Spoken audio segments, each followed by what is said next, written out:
Well, Erica, there's no shortage of these party house rentals being listed on Airbnb. A quick search, we found many right here in the GTA. One listing allows up to 400 people for an added cost. But whose responsibility is it to ensure the safety and security of party owners, and who's accountable if the party turns tragic? I think this case raises a lot of questions around the party house phenomena that we are observing around the country, really.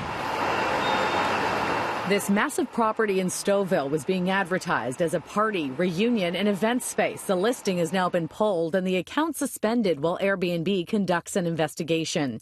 City News did speak to the host over the phone this morning. She told us she was aware it was being used for a prom type of party. You have to be 18 years or older to use the home sharing company. At this point, we do not know who rented the space, a student, a parent, or someone else. In a statement, Airbnb tells City News the safety of our community is our priority and our thoughts are with the victims of this senseless tragedy. We stand ready to work with local law enforcement and support their investigation.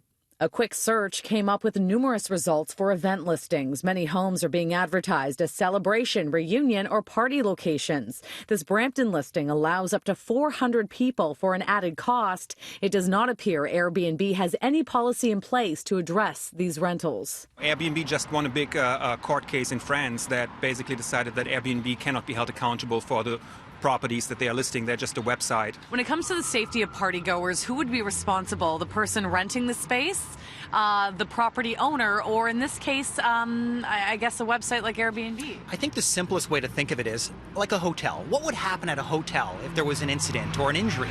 It's almost certain that the hotel would get sued, and us as the public can see that as being reasonable. If you're in the business of making money and renting out space, you cannot also fully protect yourself from liability. And that's what will be determined by the court.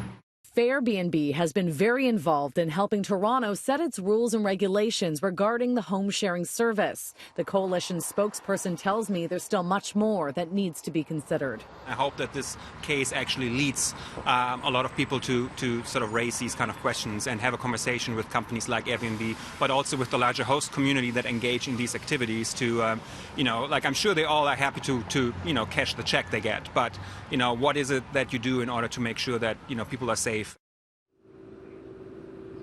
Now, here in Toronto, we found at least 7 houses that are being advertised as party locations. Also, numerous condo units, many of them penthouses.